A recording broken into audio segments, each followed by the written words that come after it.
해외 온라인 플랫폼에서 초저가로 판매 중인 헤드폰. 한 유명 브랜드 이름의 로고도 보이는데 제품 분석 결과 제품 색상과 로고 글씨체 등 세부 디자인이 정품과 달랐습니다. 서울시가 알리익스프레스와 테무 등 해외 온라인 플랫폼에서 초저가로 판매 중인 제품들을 점검한 결과 조사 대상 10개 제품 모두 정품이 아닌 것으로 확인됐습니다. 점검 대상은 화장품 5개, 주방용품 3개, 소형 가전 1개, 패션 잡화 1개 제품으로 정상가 대비 평균 65%, 최대 91% 낮은 가격으로 판매되고 있습니다. 화장품의 경우 4개 브랜드사 5개 제품 모두가 용기 디자인, 색상, 로고 위치, 표시사항 등이 정품과 달랐습니다.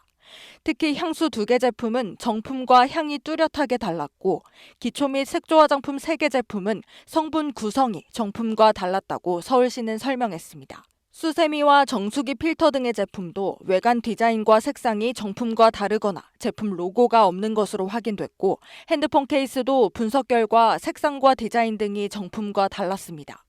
서울시는 온라인 플랫폼의 경우 판매자가 브랜드명 또는 정품 이미지를 무단 사용하는 경우가 많아 소비자가 위조 여부를 사전에 판단하기 어렵다고 설명했습니다. 그러면서 지식재산처 키프리스를 통해 등록 상표와 로고 디자인을 확인하고 구매 전 제품 설명과 후기, 공식 홈페이지에 게시된 상품 이미지와 꼼꼼히 비교해야 한다고 당부했습니다. KBS 뉴스 이윤재입니다. 알리익스프레스와 테무 등에서 판매하는 어린이용 겨울 의류에서 유해 물질이 다량 검출된 것으로 나타났습니다. 서울시는 해외 온라인 업체가 판매 중인 어린이 겨울 의류와 잡화 등 24개 제품에 대해 안전성 검사를 한 결과 8개 제품이 국내 안전 기준에 어긋났다고 밝혔습니다. 먼저 어린이 모자와 목도리 등 가죽 장식에서 생식 기능에 영향을 미치는 프탈레이트계 가소제가 기준치의 203배 초과 검출됐습니다. 겨울 상하복 세트의 지퍼에서는 납입 기준치보다 최대 4.5배 초과 검출됐습니다. 테무 알리 등 해외 전자상거래 사이트의 소비자 만족도가 국내 사이트보다 낮은 것으로 나타났습니다. 서울시가 국내 소비자를 대상으로 주요 온라인 사이트 10곳을 선정해 이용 만족도 등을 조사한 결과 SSG.com이 87.4점으로 가장 높았고 네이버 스마트 스토어, 롯데온 등이 뒤를 이었습니다. 반면 테무와 알리익스프레스는 유일하게 70점대로 가장 낮은 평가를 받았습니다. 또 이 평가와 함께 실시한 해외 직구 제품 안전성 관련 조사에서는 해외 직구 이용 경험이 있는 소비자의 45.3%가 안전성 우려로 구매를 줄였다고 답했습니다. 테무에서는 닌텐도 스위치를 999원에 살 수 있어요. 진짜 받았네. 수십만 원짜리 게임기를 999원에 살 수 있다며 바로 앱을 다운받으라고 합니다. 알리익스프레스와 더불어 국내에 진출한 대표적 중국 쇼핑 플랫폼 테무 광고입니다. 국내 이용자만 800만 명 안팎입니다. 그런데 테무가 내세운 999원 특가, 알고 보니 선착순 1명만 누릴 수 있는 가격이었습니다. 극소수에만 제공되는 특가를 미끼로 앱 다운로드 등을 유도한 겁니다. 테무는 룰렛을 돌리면 돈처럼 쓸 수 있는 사이버머니를 공짜로 준다는 광고도 했습니다. 알고 보면 지인 5명 이상을 회원으로 가입시키는 게 기본 조건인데다 아무리 룰렛을 돌려도 실제 당첨은 소수점 확률입니다.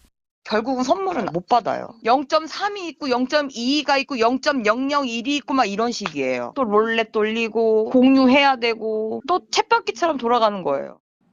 소비자를 속이거나 오인하게 하는 거짓, 과장 광고란 게 공정거래위원회 판단입니다. 까다로운 조건, 당첨 확률 등은 매우 작게 표시해 소비자가 알기 어렵게 했습니다.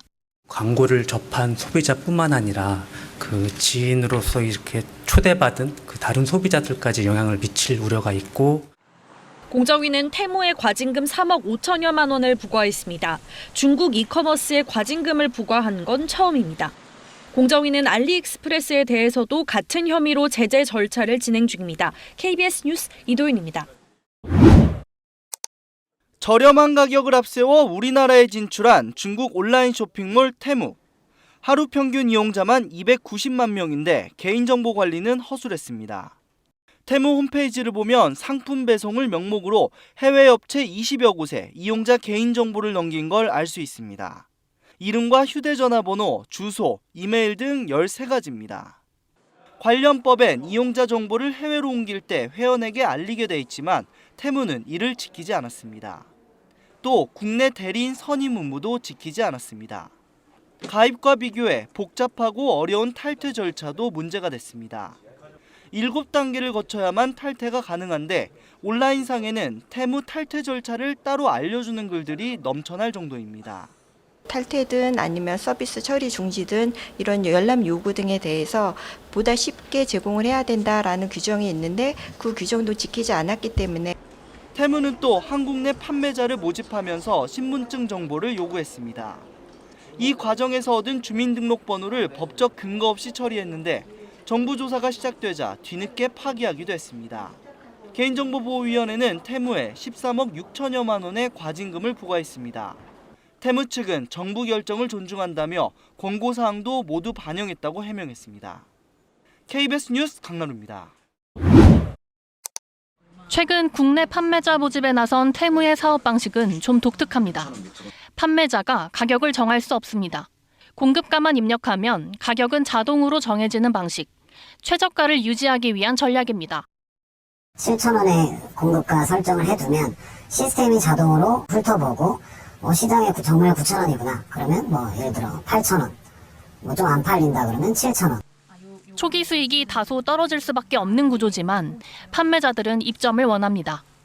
테무나 알리 같은 경우에는 자기네 스스로 공격적인 마케팅을 통해서 지금 이미 해외 시장을 많이 갖고 있다고 생각하고 있거든요. 이게 가장 큰 장점이 아닐까라고. 알리익스프레스도 글로벌 판매망을 앞세워 국내 업체들의 해외 판매 지원을 확대하고 있습니다. 당분간 수수료 면제에 외국어 번역 서비스도 무료입니다. 이렇게 국내 판매자 모집에 적극적인 건 국내에서 주문과 배송이 가능한 판매자를 확보해 배송 속도를 높이고 시장 점유율을 끌어올리기 위해서입니다. 일단 특정 행사나 이런 판매 활동을 하면 초반에는 비용을 받지 않고 자기들이 여러 군데 광고를 걸어줍니다. 천억 페스타 말 그대로 천억을 쓰더라고요. 광고비로. 알리와 테무는 쿠팡에 이어 이커머스 이용자 기준 2위와 3위입니다. 이용자 수가 각각 870만 명, 780만 명에 이릅니다. 이들이 몸집을 키우면서 국내 이커머스 업체들도 국내 중소 판매자들도 제살 깎아먹기식 경쟁을 피하기 어렵게 됐습니다. KBS 뉴스 조은혜입니다.